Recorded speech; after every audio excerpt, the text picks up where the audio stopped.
Yes. Welcome back, everyone, to the Superhost Labs podcast. My name's Sarah, And I'm Emily. and we're the Carwells. And today we have a very special guest. Matt is a realtor and lender and Airbnb host and everything else in the Airbnb world in Michigan, which is mine and Emily's home state. So we have some very specific ties to Matt that makes him exciting to have on the show. Welcome, Matt. Glad to be here. Thank you, ladies. So, as always, we start every podcast with an Airbnb horror story, and Matt has recently had a couple that have happened. So, he's going to start by telling us what those horror stories were. Yes, thank you again for having me. As any business goes, things can go really well, and when it's quiet, oh, it's beautiful. It's wonderful. Everybody's doing great. We have 13 or 14 right now. Well, we're still kind of under management for a few of them, but beyond that, we manage another 7 or so, and we had two that had two issues on Sunday with ours, and actually one other issue with one of our clients. So here's what our Sunday looked like, and this all happened at 8 a.m. So it was like 8, 8:10, 8:05. Oh my God, this is so terrible. So these all just the messages kept flooding in from B&B, right? But basically, we have a property in Traverse. It's our first hot tub situation. We've had parties, weddings, you name it, no issues ever. We run a pretty tight shop, especially for safety. We have a great local property manager to help us out with things that we can't get to. And we put out a lot of things because we know there's snow and there's ice and there's a hot tub. So what happens when you go to an outdoor hot tub or pool? Water gets out. If it's cold enough, it'll freeze. I think anybody who's gone in a pool or a hot tub goes, I better walk slowly when I get out of here. But this person jumped right into it. They sent us a picture of a really bloody arm and goes, "Hey, we want a full refund. We're going to the hospital. We'll send you the bill, that type of thing." And our hearts drop. It's supposed to be the chill day. Sundays, people are checking out. Everything's going fine. I'm like, how are you falling out of a hot tub right now at like 8 in the morning? And why is your first thought to go ahead and ask for a refund? So obviously, after a lot of investigation and some picture evidence of them sending in, bloody arms with beer cans in the background at 8 a.m. They had too I much was like, Sunday communion, is what it sounds like. yeah, nice, nice. And then our next issue that of course took all day to resolve. I think it's resolved now. The next one was we refinished this basement in one of our places in Royal Oak, and you ever see like on Facebook or in the Airbnb groups like a meme that just looks like there's no way this could happen? Yes. Well, that was the picture of our brand new finished bathroom with crap on the ceilings. I'm like, how did it literally looks like somebody set a bomb off in this toilet, and there's flooding everywhere, and it's very dark colored, and we're just like, this can't be the brand new bathroom we just did. And I know you and I were talking about bathroom fun recently, or no, not lack of fun anyway. And sure enough, like we have somebody go out and snake it, same day. He's like, yeah, man, there was like a whole paper towel roll in here. I'm like, well, no wonder, but that still doesn't explain how it got on the ceiling. But I'm done asking questions. We paid our cleanup fees, and yeah. And again, this is I'd say out of like 100 nights you rent, 2% of the time you have an issue. Yep. Is that I don't know about you guys, but when it happens, it's very stressful. Yeah. So those are my Sunday nightmares. No, and the other guy, because we're transitioning to spring now, he had this influx of carpenter ants that we didn't know because he bought it over winter, and then all these ants are showing up, and they took over this lady's bed. So that was kind of weird. Uh, No. but again, these are rare one-offs, and we're getting it handled as we speak. And somehow we got a 5-star off of that. Still, I don't. We're lucky. We're so thankful. They probably But have been a host in the past. They're like, oh my gosh, this is yeah, the yeah, same for here. sure, for sure. Oh my Yeah, no gosh. doubt. So, with the situation with the hot tub, I mean, what was the resolution? Like, were you eventually just like, look, it's ice, you know that it's slippery, like this is user error, or like, how did you resolve it? That's largely what happened. My wife Sam, she manages probably 99% of the communication, and I manage the big hefty 1%.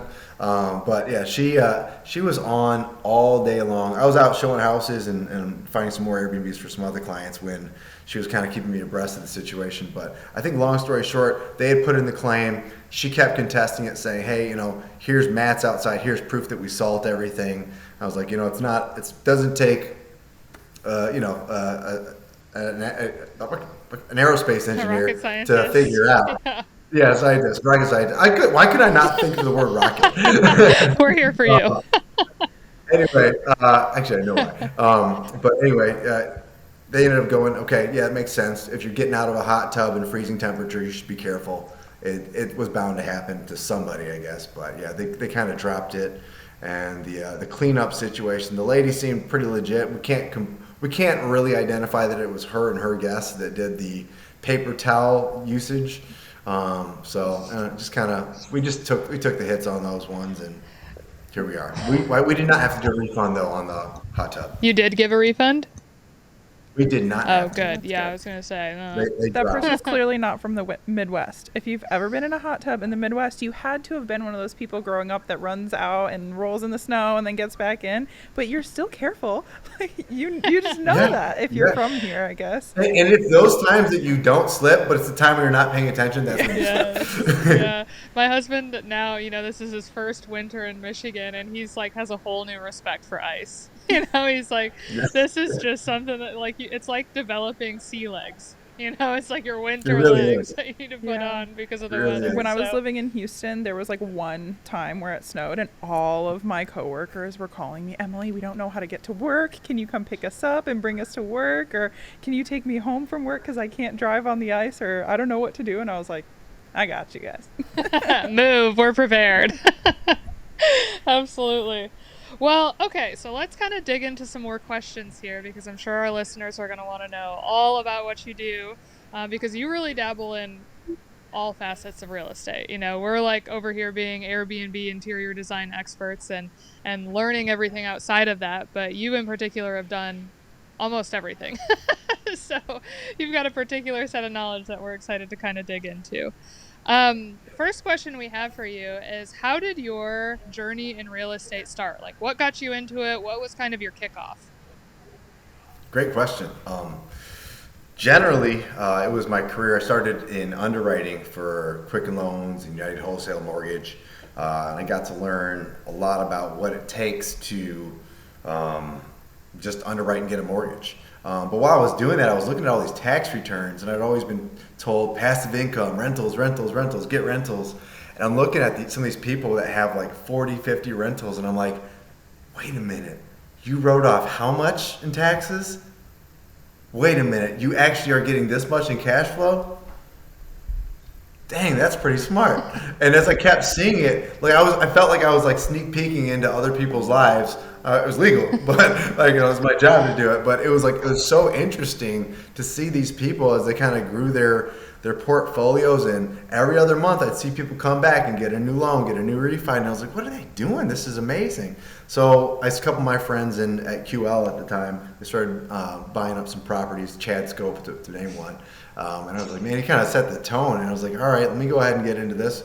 Got my first one, freaked me out. And then by my second one, I was like, okay, apparently I'm not screwing this up. And 3 and beyond, I was like, I know what I'm doing. Just keep trusting my gut. So that's largely how it happened. Beautiful. Yeah, I think that's a common thread across everyone is like all of a sudden they'll be exposed to one person who's making insane cash flow and they're like, wait a minute, please walk me through this. Yeah, Yeah. And Sarah always says totally. once you start with one, you're not stopping. Yep. Once you've gotten bit by the bug, it's like you have to keep going. Yeah. And for us, I mean, we say this all the time. It's like our bread and butter is our repeat clients because we have Oh, yet yeah. to deal with a host who stops at one. Like we know no one who's like stepped foot in the Airbnb world and been like, nope, this isn't for me. Everybody's like, whoa, wait a minute. This just flipped my whole life upside down. We're going to keep going. Right. In the setup, sometimes when they're getting anxious at the very end, they're like, oh my God, what are we doing? It's getting so expensive between the rehab and the furnishing. What do you need? What do you mean we need more placemats for the dining room table? Like that, we don't need that. Just run it. But once you get them past that and they finally see the bookings coming in, they're like, Okay. Okay, I can breathe again. So yeah, you're completely right. Once they've seen that success, especially if you've done what you guys do, you set them up successfully. They go, well, that worked. Yeah. I'll keep going. Yeah, and that's a big thing. I mean, it's getting people to trust us or trust other hosts in the space that are whoever's walking you through your first Airbnb journey. It's like, you're right. That period of like closing on your first property to actually having it up and running and the cost in between that day and having it run is like, Yeah. it requires the most trust. You have the most anxiety. There's the most stress. It's going to cost you the most money. You're making the lease. Like all that period is just full of anxiety for everyone. But if you can get past it, rainbows and butterflies on the other side, aside from having crap on your ceilings and people falling on ice. Yeah, bloody pictures and crap on Sunday Oh morning. no. What a bad start to the week. That actually sounds pretty terrible as I say it like that. Honestly, though, but everybody's got those stories. I mean, so far, everyone that we've brought on, we're like, okay, we have horror stories of our own, but would you like to share? And everyone's like, yes, we would like to share. We have our stories. Still worth it. That was a great Still question worth it. too. So, as far as you obviously have like a lot of different experience, but what would you say your niche is in real estate or Airbnb real estate specifically, I guess? Another great question. It's been ever evolving. I think it's been my willingness to vet new challenges and just knock them out. You know, when I see something that looks like difficult, and I look at the people who have accomplished it. I'm like, you know what? I'm pretty sure I can figure this out. And that's what I did. You know, I got kind of dared to try an Airbnb. I've done property management, you name it. I've got plenty of clients doing that at the long-term game, which I still have plenty of those.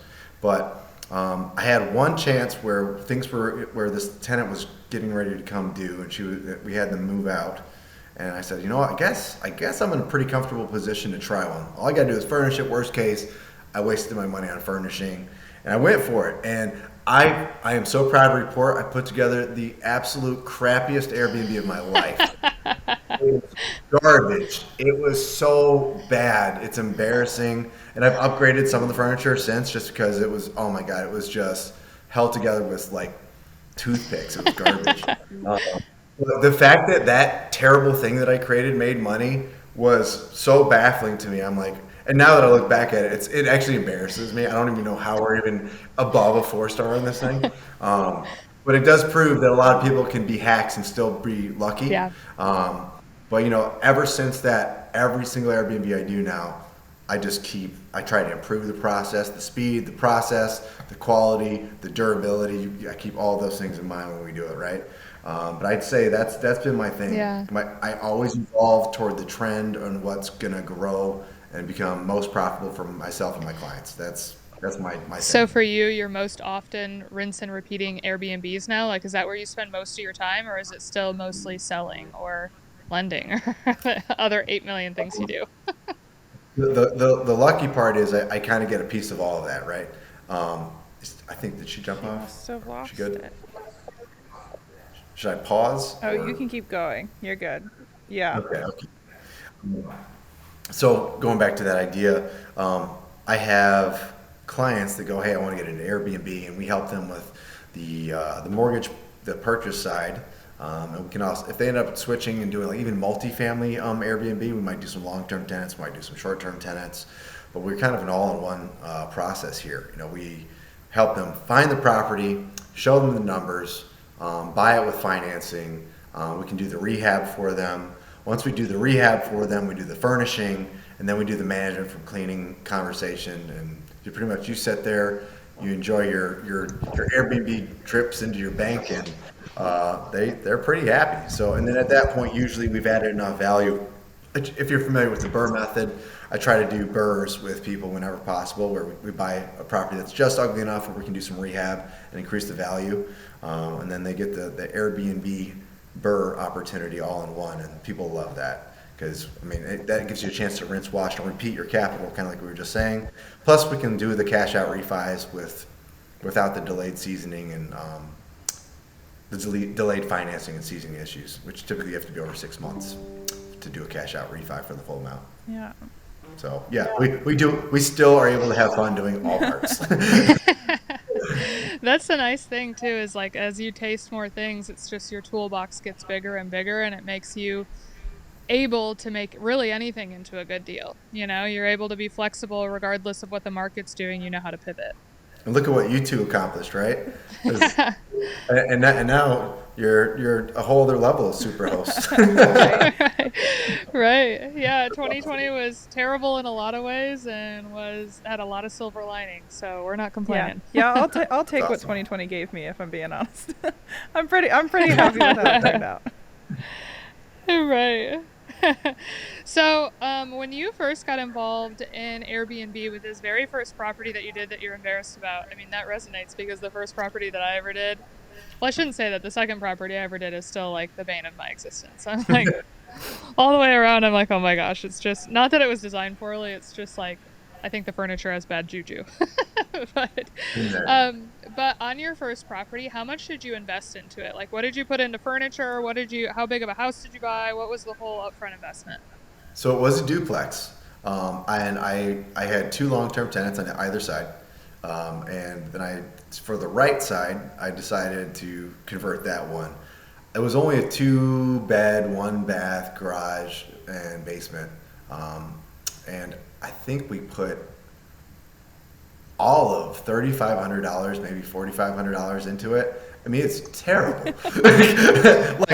Like I can't even imagine. Like it's just crazy to even think that I thought that was okay now. Like, and price for furniture has just skyrocketed since then, right? For good stuff, it's just supply's not there. But yeah, I'm sorry if I'm off topic here, but yeah, that was probably about what I put in. And to your point, the furniture, a lot of it needed to get replaced because I was picking stuff that looked good and wasn't. Yeah. Oh, that's exactly what I spent on my first one too. It was 3,500, and like now looking back, I'm like 10 grand plus. Like I can't even function unless I have 10 grand to throw at something. So Sam and I literally just said yesterday, like we're not because it's also about setting your clients' expectations, right? We used to say, hey, we can probably get it done for 7 to 8, and then it turned to like 8 to 9. Now then we started going, okay, 8 to 10, and now we're just saying 10 to 12. We're just jumping a whole bracket because we'd rather be so wrong and come in lower. Because like every time it's like we're $1,000 over budget. I'm like, you know what? That was my fault because I set the wrong expectation. But also things changed. Supply, the shipping, all the other. It just got crazy. So yeah, yeah, absolutely. Yeah, and for us, it's like the more we spend, the more we're making, right? It's not like we're just getting excessive to get excessive. It's like the return is there. It's like people will pay for a good experience. People will pay for a well-designed, well-photographed space. And so you're really doing yourself a disservice by not putting in the extra effort and the extra money on the front end. You're totally right. And I Yeah. see it in your pictures, and even the way you capture, like for instance, like your Michigan property. I think even like the draw you create with your TikToks, like I'm like, I wish I was good with TikTok like that. I need to hire somebody or something. But I like if I ever was out there and I wasn't staying at my own, I'd be like, I want to go check out Sarah's finally. Like so people even have them when you get other super hosts and co-hosts that are like, I want to check theirs out. I want to see what they're Yeah. about. That's great. And it goes back to the marketing. If you're doing that for your other clients, it builds the hype. And it's like those things are invaluable. They don't always understand what you're doing when you're capturing the before and afters because it really helps sell it. And if you keep putting that link out, it builds the algorithm too, the SEO.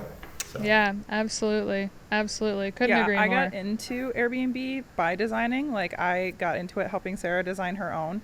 And I think at the very beginning, I even was like, oh, well, we can get these done for a little less because our clients don't want to spend as much. And as we progressed, I was like, no, you guys got to start spending more because in reality, you can make it functional for a low amount of money, but your returns are going to be based on how much money you want to put into it. And all of our clients have learned that, and we have learned that tenfold over the past couple of years. Yeah. Yeah. You know what And you I should- think no, go ahead. Uh, we should put together a little group chit chat channel of like worst Airbnb furnishings and photos. Because Yeah. you ever see? I saw, and it was a friend of mine too, out of state. He was like, check out my new Airbnb, and I was like, that is terrible. He had a 12 by 12 on a 20 in a 20 by 20 room, like just one 12 by 12 photo on the wall. It looked like a joke. It looked like that guy that's been living alone for 30 years. Like that looks like Yes. his apartment. Like Yeah. dinky little couch, dinky little like monster room. I was like, this looks. You got to use the space, man. You got to. Yeah. Well, and I feel like, so many people glorify Airbnb on social media. Publicly, they're like, look, this is the easiest thing ever. All you have to do is buy a house, put some furniture in it, put it online, and you're a gazillionaire. Done. And, and people will listen to that, right? People will listen to that. They'll hear it. They'll be like, yep, I can do that. And so many times I'll have people who will like send us their listing. And, sometimes we're dealing with people who just bought a property and they want it designed completely from the ground up. And then we have other people who have a property that has been designed by themselves and they're like, hey, we need a revamp here, right? Like, we need some help. We know we could be getting more money out of this. And they'll send me their listing that they have made some sort of profit on in the last, however long it's been running. And I'm like, how are you turning a profit with this? Like, what is this? Like, what? Like, there's absolutely no effort. You've clearly taken like your secondhand furniture and thrown it in here, and you have like mismatched bed sheets, mismatched pillows, like no dining room table, like all this chaotic stuff. And so, to that, it's like, one, if you are going to do a high quality job in the Airbnb space right now, you're going to immediately be in the 95th percentile. Like, if you're having it professionally designed and professionally photographed, 95th percentile, you're there.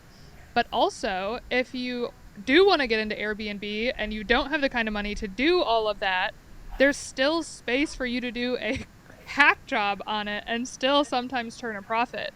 So I feel like people who are getting into it, they're like, oh, I don't have all the know-how. And I'm like, look, Airbnb is not at a point yet where it's absolutely necessary for you to do a good job. I would still encourage you to, because it is a good business, and like across the board, it's going to be much more sustainable if you do. But don't feel that pressure right now, because it's still, especially in Michigan, so underdeveloped that your competition is so low. The bar is set so low still. I'm so glad you hit on that because that's I have new clients all the time going, well, how do you stay competitive? Isn't it going to be saturated? Isn't it saturated? I got this one guy. He's from Washington. He's got quite a lot of capital to deploy. He's stuck between doing Florida and Michigan. He's like, I like you a lot, like this guy in Florida. I'm not sure where I want to put my money though. He's like, convince me one way or the other. I was like, convinced. Like, it's up, dude. You're smart. You've been in property management. You know all the ins and outs.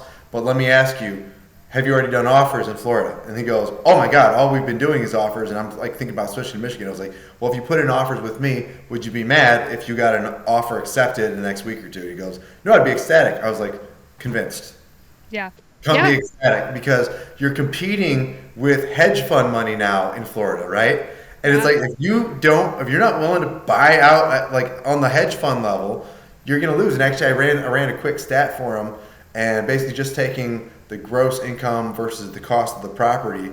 I mean, he was going to be at probably 18% for that differential for Florida. He was going to be at 19-20% for us. So even though they're almost identical, the fact that you'll have a more liquid investment and you won't have as steep of competition, but you can still have like arguably a higher return. I was like, there you go. Like if Yeah. that doesn't convince you, keep going for Florida. I get it. I want one in Florida too. Right. But I put out probably 7 or more offers and I'm getting beat out. And I'm just like, Yeah. I can stay here and I know exactly what to do. I got my rehab crew. I can buy ugly and make them pretty. So Yeah, yeah, yeah, and that's it. I mean, everybody who's getting into Airbnb feels like they need to enter into the most popular markets to make great money, and that's just like couldn't be further from the truth. Like if you have big money, go for those big locations by all means. Not saying you shouldn't, but if you're just getting into this and you're a mom and pop and you want some flexibility to fail and still turn a profit, like pick a mid-tier market. Like pick something other than like the heart of Gatlinburg or like on the coast in Florida or like Joshua Tree, California. Like pick something else. yeah, if I hear Orlando one more time, I'm like don't get me wrong, and that's not a knock. I know people are killing it in Orlando. I got one of my partners has Yeah. got one there. He's like day one he was making money, which is awesome. But at the same time, I hear somebody else has bought something in Orlando almost every other day, and I'm Yeah. like, I don't hear that in a lot of other markets, and I'm like, well, if it's that fierce and it's growing by the day, do I want to put myself in that market? If the trend of anything is like a basketball, it starts out small, gets to the max point, comes back down, right? If you're buying on this end, You're you might screwed. already lost. Like I want to buy here before it Yeah. gets to the max point, so Yeah. or the largest point. So Yeah, absolutely. And like for us, when we're dealing with investors, we've had the conversation about Michigan a few times now. We even had a conversation this morning on our stand up about Michigan, and the risk with Michigan, if you're unfamiliar with the market, is that there's just not a lot of data. Like in Florida, you can buy a property and you can be almost to the penny of what you're going to make because you know exactly what amenities your competition has. You've got like almost replicas of what you're trying to do next door. And Yeah. so for you, you're going into it and you're like, okay, look, I may be in a competitive market, but the numbers are there and I know exactly what I'm getting out. Whereas in Michigan, it's like we'll try and look at AirDNA and we'll try and look at competitors and everything looks like grandma's house. Like there's no one doing what we're doing in the Michigan market. And so this lake house in particular and having you as a connect here is making everybody a little bit more apt to move into Michigan markets or markets similar to Michigan where it's just you're kind of creating the market instead of copying it. And when we become Orlando, then I might start selling. I don't know. Yeah. But until then, I think there's so much opportunity, just like you said, just like you've been creating, like what you did with yours. I mean, your choice of property was brilliant. Like, and what you've done to it is, and marketed it. Oh my God. It's just, every time I see your video, both of you, I mean, the way the videos pop up, I'm like, oh my God, the Carwells, oh my God. Like, you're more popular to me than the Kardashians could ever be. Like, also, I can't watch that show. It's just terrible. But you got, That's my favorite compliment of the Yeah. week. oh, no, the power of marketing with like good work ethic and like knowledge, like and capacity, like that's what you guys have, right? That's how you got picked up the way you did. That's why you continue to grow and expand. And God, I mean, what's going to happen for you the next 2 years? Who knows? But Yeah. for us in Michigan, I'm glad that we're a little ahead of the curve. There's some people, I know some people that got 40 units in Airbnb over here. And it's very impressive. And a lot of people that are huge into arbitrage. I am not a fan. I don't think it's sustainable. I don't like that you don't get the tax benefit. But that's my feeling. You can totally make money in it. It's being proven all day long. But I think the sustainability, let me grab these lights, and the tax benefits are hugely missed. Yeah, we talked about that today in our meeting as well. Just how, there's a place for arbitrage for sure. Oh, Like yeah. there's a place for it. It's useful. It's a good tool to have in your back pocket. But people who are doing career arbitrage, I feel like they're really missing the boat. I mean, just in the fact that like I saw a TikTok of kind of comparing the two and sometimes arbitrage will even cash flow more and it'll cash flow faster than a property would. But you've got more moving parts. I mean, typically arbitrage properties are smaller, and with smaller properties, even if you can get more up and running faster, you still have X amount more cleanings, X amount more problems, X amount more guests coming in and out. I don't Yeah. care if you're making more, there's too many moving parts. It requires too much on the back end. And I think everyone who's getting into real estate wants the tax benefits for one. And then two, on the back end, once they get it up and running, they want as little attention on that property as possible so they can move on to another one. And arbitrage just doesn't give that to you. I tried one arbitrage. We made money. It was great.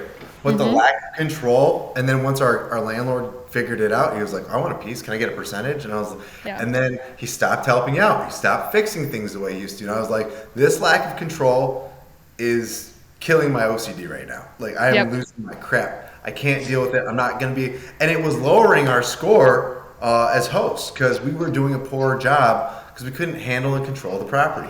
So Yep. I think for people that want to test their market, they want to test their ability to manage, try a couple. Sure, Yeah. go ahead. But it's really hard to build sustainability, in my opinion, off of Yep. just that. 1000% agree. Yep. It's got its place, but that place is not career real estate investing by any means. Beautiful. Okay. Is it my Oh question, no, Emily? I'm up. Well, Okay. so we kind of talked about the Michigan market a little bit, and I think you have a unique perspective being in Michigan because there's so much seasonality here. I mean, being from here, we all know that. So, how does like the range in your profitability change for the seasons? Because I know Sarah's place is really popular actually in the winter, which might surprise a lot of people, but it is. So, how does that affect you? It's a perfect Michigan question. So I now with people who are in my partners or otherwise my clients, I say there's two types of Airbnbs in Michigan. There's vacation and there's short term. Short term, I usually use synonymous with in metro or dense population areas, right? Vacation, there's some kind of vacation amenity, there's a distance factor, there's something about getting away, right? So that's my way to kind of distinguish that. I see the most volatility in the vacation element of Airbnbs in Michigan. My short terms over here in the Metro Detroit area, honestly, they do really well. My slowest months are probably very similar to most people's slowest months. January, February, March. My November and December are fire. My summer is fire. Are we all in agreement? Is that your experience so far? Okay. Yep. Now my Traverse City one, I will say the biggest challenge with the vacation rentals in some towns like up north, Michigan, is you have very stern old school thoughts. And there's this word that came out not long ago, and they call it Airbnb. And before that word came out, nobody had a problem with short-term rentals. Nobody. It was fine. It was fine. But they're like, Airbnb? Who are these hooligans up here? There are township issues. One of the other issues I found out is some places will vet how many people you can have in your house based on your septic field. So that's Oh. that was one that crushed me.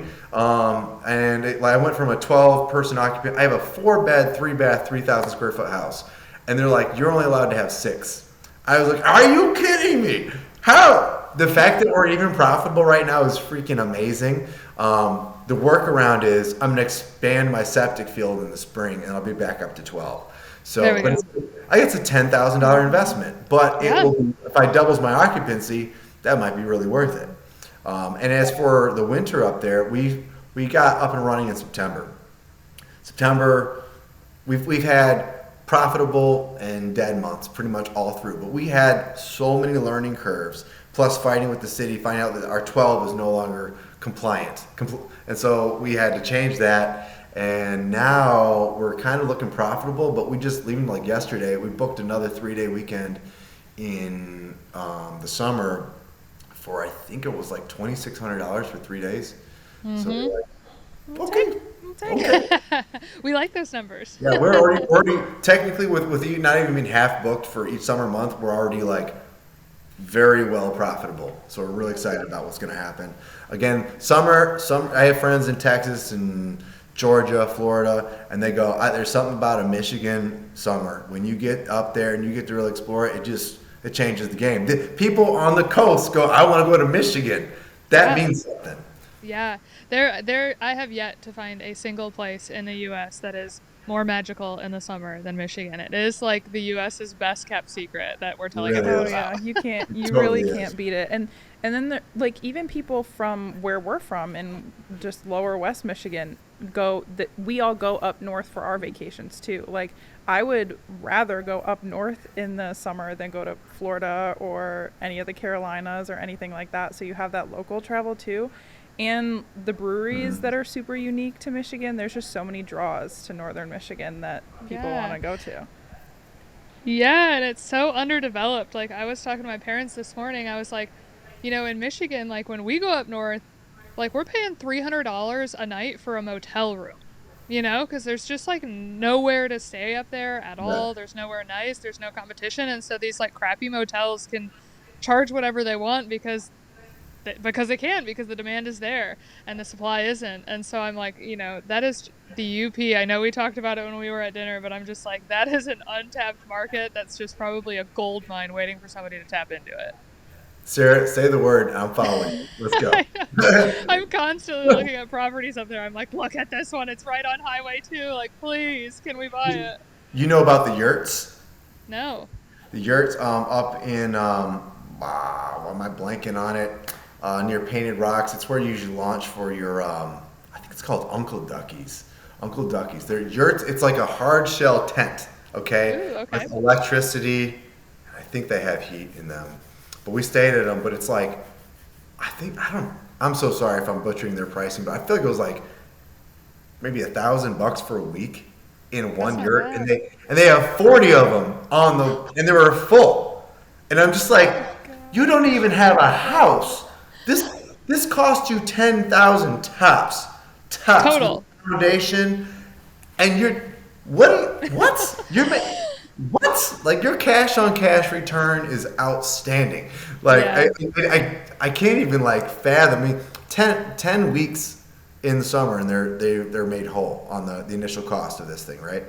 So that was an amazing thing to notice. And I kind of think like if I could buy a big plot of land near another large inland lake or even near one of the Great Lakes. Let's Hmm. go do that. Put like 100 yurts there and like a Yeah. stage for like a big music festival. I mean, can you even imagine? That thing Yeah. would be fire. Electric Forest times two. Exactly. Oh Oh my my God. gosh. Right? You everybody just like zing. I Can you got it. I imagine? now. There is a place kind of Yeah. similar to that in Texas. It's called Mesa something, I think. And they have that and they have like a stage and everything, but they have yurts and airstreams and campers and it's booked all the time. I've looked into it. It is, At least yeah, 6 months all the out, all time. the time. It's the most insane thing and their weather's not as good as Michigan in the summer. Not even close. 108 isn't as good. Yeah. No, thank you. But yeah, I think that there is some secret sauce with that glamping situation. We have Zoe Berghoff, who's pretty good, big on TikTok with her yurt in Colorado, and like, I mean, her returns. I mean, they have a house and they have a yurt in the same location, and obviously the house costs more, the yurt costs way less, and the yurt makes way more, even with them shutting it down 3 months out of the year. So yeah, that's definitely something that I'm ready to explore is some of those like super unique Experience stays. based Airbnbs. People love Yeah, them. but again, it's like, yeah, but also you don't own a house, there's a little bit less flexibility on the back end selling it and things like that. So you got to weigh your odds for Those are sure. like a down the road type There's one. definitely. Hmm. I think because of incredible social media from Instagram and TikTok and the ease of access with social media and influencers.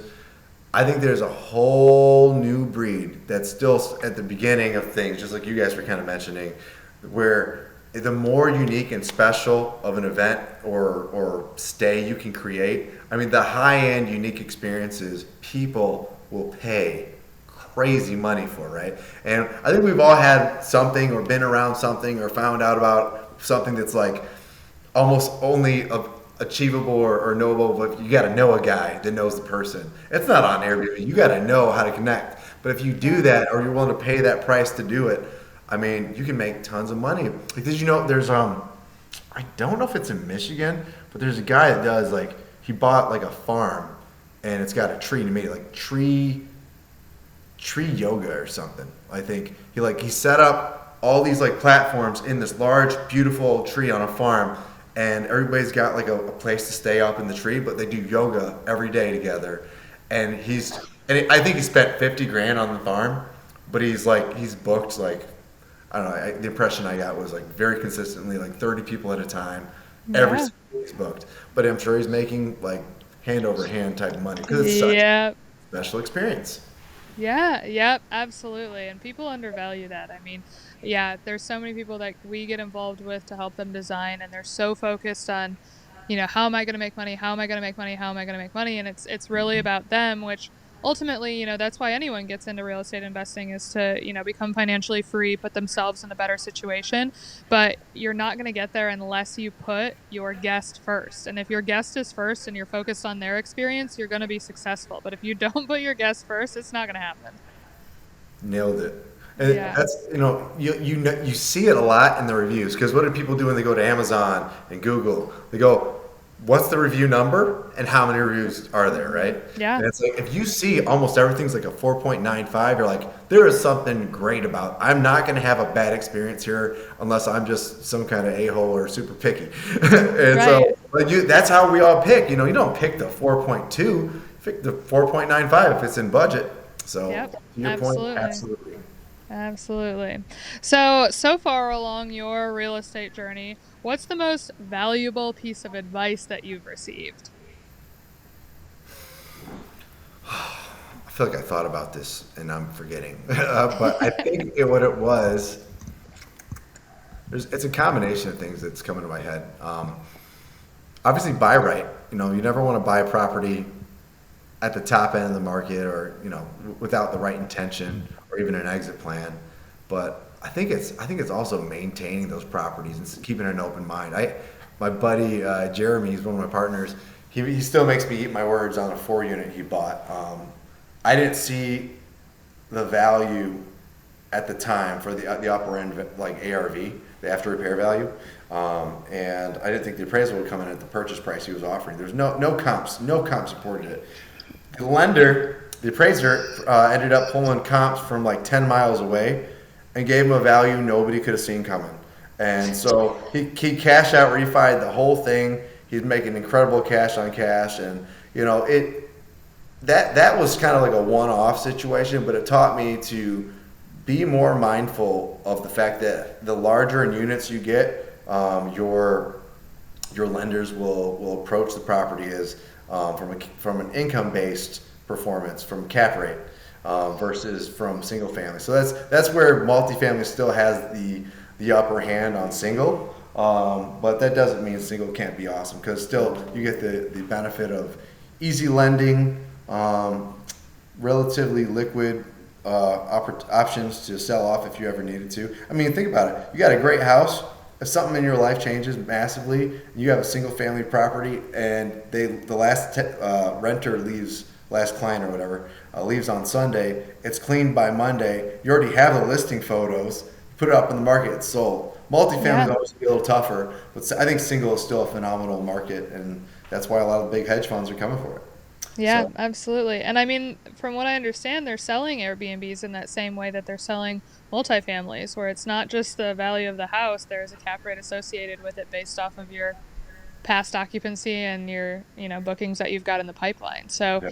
that's kind of a unique advantage to doing Airbnb as well, is you really get, on the back end, if you ever decide to sell it, you're not selling it as a house, you're selling it as a business. Yeah, I'm so glad you know that. And there's a big change with lenders. For instance, like a lot of the bigger conventional lenders, they're now offering non-QM products, non-qualified mortgages, which that used to be kind of like weird and like kind of back, like you had to know people to do that. And now they're starting to do that. It's in a very mainstream way. And now you're also seeing lenders open up to Airbnb proof of income, because I always said, like, what are you going to argue with the tax return? Like, if the tax return show the income, you're still not going to consider it valid income, because a lot of people don't want to take Airbnbs on because it's going to kill their debt to income ratios when it comes to lending and things like that. But if they will now accept it as long as it's on the tax return, now your ratios for debt to income still stay high, and sometimes even super low if you count it, because they'll go, wow, how are you making $4,000 a month on a $1,000 mortgage payment? And I'm like, you tell me. It's right there. Here's my Airbnb print off. This is proof. Here's my bank statements. That's proof. I didn't fabricate this. It is real. So it's been amazing. Hard to believe, but it's real. Yep. And we're here for it. Yeah, totally. Beautiful. All right, it's your turn. I'm not skipping Thank over you. you, all right? Yes. We have this thing. Sarah likes to talk a lot more than I do. I don't know if you noticed. Not me. It's scary to put me and Sarah in a room, especially for dinner, because it'll go on for what felt like 5 hours. I literally think it was 5 hours. Ethan also loves to talk, so I'm sure that, I don't know how your wife is. He's but awesome. I was such a fan of your husband. I was like, I could totally hang with this guy. You too. But yeah. I gotta hang with you, Emily. Come on. I'll just sit there. You guys talk. I'm good. Well, okay. Along your journey, has there been any pivotal moments that has like changed your overall strategy on how you approach real estate, Airbnb, anything like that?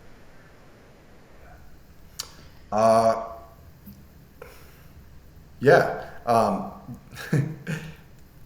God, where do I begin? I mean, at one point it was a lending issue, right? And that's when I discovered non-QM. And at one point I didn't have lenders I liked, so I became a lender. And then I didn't like my property management, so I became a property manager. And I didn't like how people were rehabbing, so I became a GC. And I didn't like how people were furnishing, so I started furnishing. So every time I'm presented with an issue, I go and I create a solution. So every issue is my pivotal moment. And now I've got new ways I'm going to handle, full circle, toilet usage, as well as hot tub usage. So we're going to have signs out. We're going to put a camera out just saying, hey, we're here to spy on you. just like Sarah does. No, I'm kidding. Yeah. No, literally, I just had the camera installed like 5 minutes ago. I'm like watching the people drive away. Yeah, But you have to, because just to protect yourself and your future clients. Because if you get shut down, we had a I don't know if I told you this. I think I might have, but we had in one of our Airbnbs, somebody just made up that they think that we had a camera in the house, and Airbnb took it as gold. They wouldn't listen to us. They wouldn't do anything. They said, we're going to shut down all your bookings for the next week until we can get out there to investigate. And I was like, wait a minute. So somebody just might, they not even might be. They're completely fabricating something. We're going to take their word on it, and you're just going to shut us down. Like, I'm so sorry, until we can investigate, yeah, we have to shut you down. They come out, they find nothing. We have no proof, no reason that was provided by them, and they were able to get a refund. So we got really mad about that one. But it's crazy because you have to protect yourself either way. Even like the hot tub incident, I'm not even sure if that was a guest that was permitted, because I was like, wait a minute, that there's these other people. Who is this person, unless this person is being somebody else? Because some of the other data and pictures they showed us didn't add up. Like, this is somebody that wasn't on the roster. So now, should we be liable for somebody that we didn't invite and is drunk and stupid and falling over? Like, I don't know. right. Yeah. People don't Right. understand Yeah. that you guys, like, hosts are protecting their investment, right? Like, of course, the guest is always going to come first, but we get comments on our stuff all the time of people being like, it's an invasion of privacy. And I'm like, nobody's recording you when you're doing something that you shouldn't be, like, doing. Like, nobody's recording you Nobody's in the bedroom. watching the camera. When, when you go to a hotel, are there cameras outside in the lobby? Exactly. Are there That's cameras so- in the pool area? Like, Yeah, yes. yeah. Like, if there, in fact, you might want a camera in the pool area in case you suck at swimming, or you hit your head, or you drink too much and you got in when you weren't supposed to, and you pass out, and you're like, oh, looks like that guy's drowning in that video monitor. I should probably go help him out. Yeah. It's a good idea. If I saw somebody drowning in a hot tub, I'd like to be called. And trust me, two guests listening to this, we're not interested. We don't want to watch you all day. We got so much going on. We just want to make sure you guys are good, and there's no bears coming out of the woods, and there's no, if it ever came down to a slip and fall, was it valid, or are you just trying to get milk us? And it's always because somebody messed it up for all the good people, right? Yeah. That's where those rules and don't eat rat poison. Why is that on a label? Because somebody ate it. Yeah. Crazy. But Yeah, that's what it is. absolutely. Yeah, and I mean, for us too, it's like I want to be able to make sure that, if the hot tub needs to be cleaned, if it needs to be maintained, if the cleaners are doing something, like I want to be able to keep eyes on it. I don't want, like, my biggest fear is that all of a sudden, like, I'm, going to have not spoken to my cleaners for a while, and all of a sudden they get out of routine of cleaning it properly, and then I have a guest who's like, why is this hot tub full of scum and hair? Like, I want to be able to look at that in the camera and be like, okay, I saw the cleaner put in chlorine. Like, I know that it's clean for my next guest, or I saw my cleaner drainer, or whatever else. So, I mean, if people think it's an invasion of privacy with a camera, I'm just going to have a sign that says throw a t-shirt over it. Like, throw a t-shirt over the camera, move on if it's bothering you. But I need it there for my cleaners. I need it there for liability purposes. It is what it is. Yeah, I'm totally with you on that. Yeah, absolutely. Well, then we have one more question for you that I will ask when I pull it up. Okay, last question before we wrap things up is, what is your least favorite part about real estate?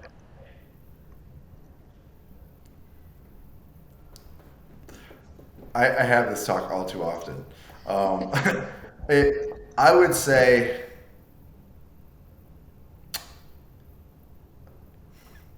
it's kind of a combo of ignorance / impatience.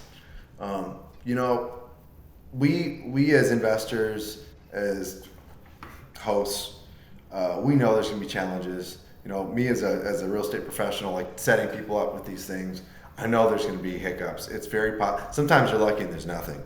But when people get anxious and start spinning their wheels and freaking out about things, or like if you're 3 days away from going live with a new listing for Airbnb or whatever, and let's say you're short, or you want to add the placemats for the pictures, because it is a good look when you set up the dining sets on the dining table. When people start just pitching attitudes over like the one thing we forgot to order, you know? And I have a list and I added it up. We order 400 to 500 items or buy 400 to 500 items per house. Hmm. If I miss one, I do not want to be reamed. I want, Yeah. and I go, hey, you know what? I'm sorry. I know that's annoying, but this is really going to help. It's going to help with your pictures, your marketing. This is going to look good. And if people want to use it and set up a nice dinner, they'll be like, thank you. It's so great that you even had these. It's not the time to get freaked out. When you have your first issue with the hot tub or sewage or whatever, you got to breathe through it. You got to take your time. Go, okay, here's the issue. Will freaking out or getting all loud do anything for me, you, or another person? No, it won't. Yeah. Being patient, solve the issue, move on. And again, that goes back to that's my thing. I'm Yeah. pretty good at going. This is the Yeah. issue. Here's our solution options. Go. So yeah, it's those things. And of course, when you're a first-time home buyer or investor, thinking you know the market or reading Bigger Pockets made you, an expert. On Bigger Pockets is great to start, but once you're working with people that have been doing it, you got to do some trusting. You got to spread your wings or let somebody take you by the hand and say, hey, I'm gonna run through this wall and you're not gonna get hurt. I'll take the brunt of it because I've been built for this. But you're Yeah. gonna be okay, and we're gonna be on the other side, and you're gonna level up. So Yeah. all of those things are the things that are the toughest part.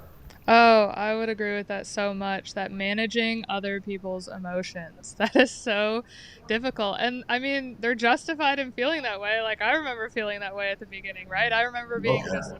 so anxious and so nervous and so afraid of failure and all these things and if you can get someone who you're partnered with that trusts you, and relies on you and knows that you're going to take care of and is patient with you, sky's the limit, but you do come across those people who just all of a sudden they get in a tizzy and they start self-sabotaging and panicking and all these other things and you're like, look, now is not the Yeah. time. We are so close. Like there's too much going on. Please don't add to this pile. 100%. How Yeah. about you guys? What's one of your biggest takeaways and how you've come to pivot to manage it better and better? Like what's what we don't like about it or What what's you don't been. like and how you've adapted to Yeah. kind of handle it better. Yeah. Um I think that honestly the thing that I have liked the least is any reins being pulled back on the creativity front. Like for me, I love teaching people how to do Airbnb. I love having conversations about Airbnb. It's pretty easy for us to get empathetic with people about however they're feeling and like trying to manage their emotions on that front. But when people start questioning us on like, why are you designing it this way? Or why did you pick out this sofa? Or why did you pick out this piece of artwork? Or what?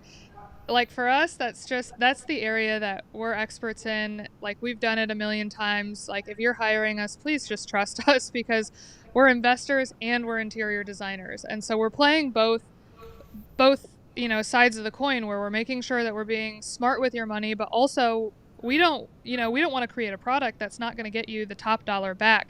And so the second somebody starts giving us any sort of hell about that specifically, about saying like, well, do you really need to buy that? Or do you really like, do we need to go this extra mile for this Instagrammable wall or whatever else? I'm like, look, you reached out to us because you've seen what we do and you're not letting us do what we do. And for me, that's just like sets me on fire. Like, quit. I want to add to that because what's even more tough is you take a true blue investor and put them with you, they won't get it. They're gonna be looking at dollars and cents. And Right. until you tell them how do you equate that to return on investment, they're stuck. And I've had that. I've been that. When I Right. was starting to do Airbnb, I was like, that's too much. Why would I spend so much on that? And I've had the same person like, younger than me. I remember you. And it's annoying and it's terrible.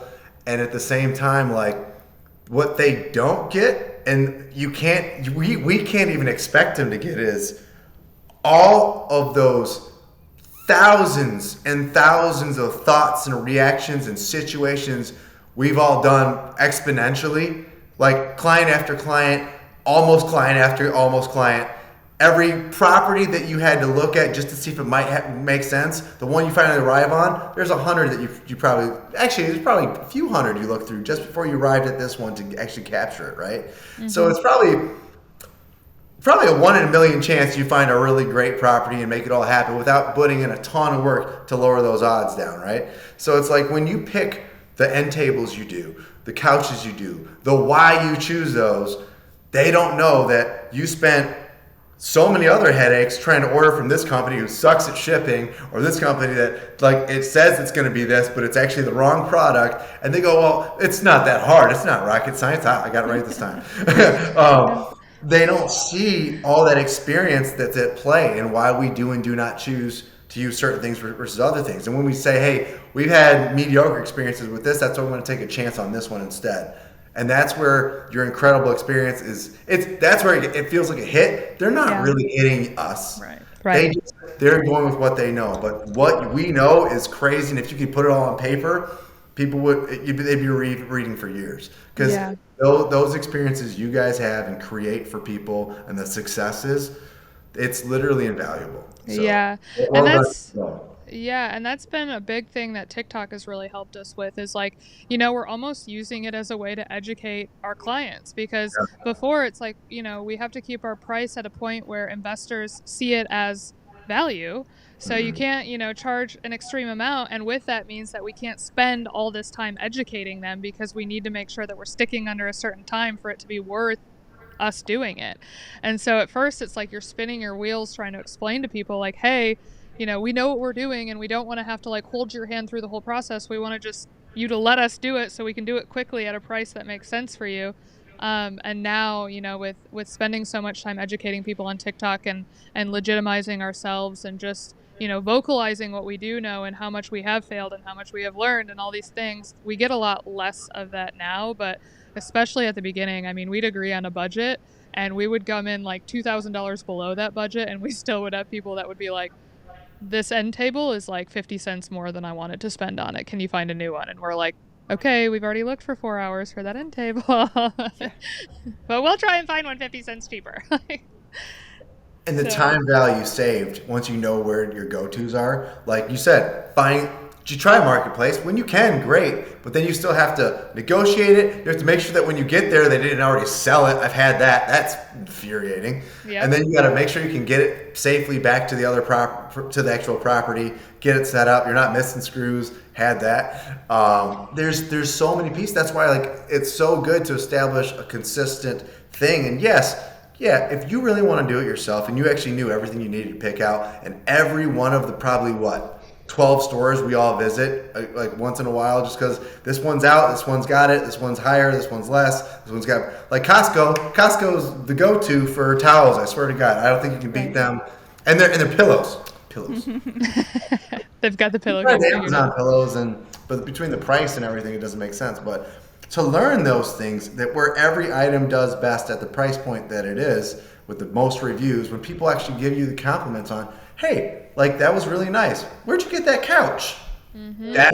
That's what makes people give you the fives. And that's when you can go, wow, the Carwells really did their thing. Maybe I shouldn't have been beating them up over that 50 cents. Yeah, right. Or like, for example, in this house, like I bought towel warmers for the bathrooms because it's winter, right? And we have a hot tub. And of course that towel warmer is like, costs $150, a drop in the bucket when you're talking about how much you're spending on these properties.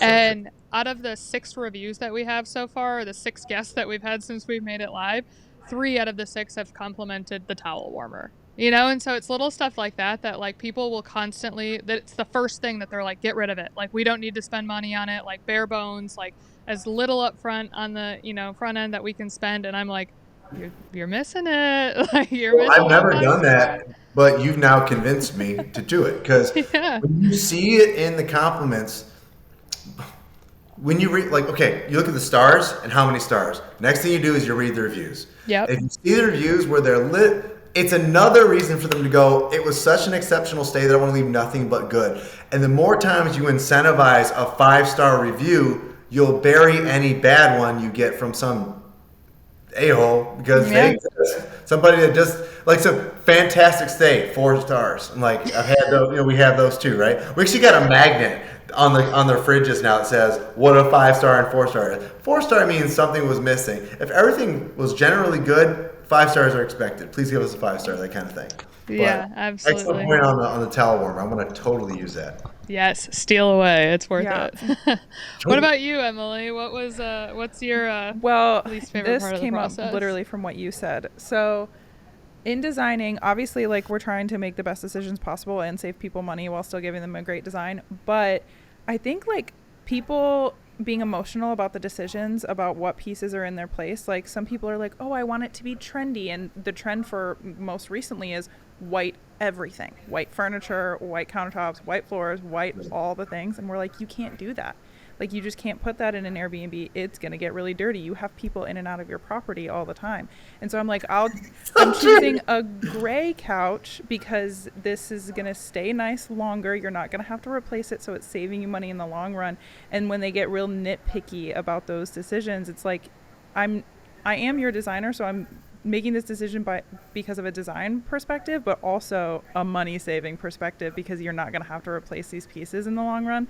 And I think people like miss the difference between design and functionality, especially when it comes to Airbnb, because it's designing Airbnbs is totally different than just designing a home. Yeah. Yeah. Couch color and um, cloth versus leather.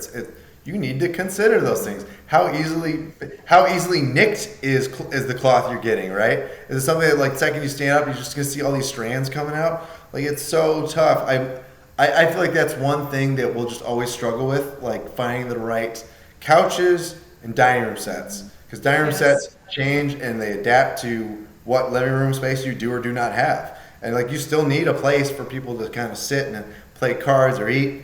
Yeah. And do people play cards or is it just me and my family? Is it a Michigan thing? Euchre, Euchre. yes, we all play There, euchre. yes. Yeah. All right. I'm down. Let's get a game in soon. I'll smoke you. So I don't know what I'm doing. I So like it.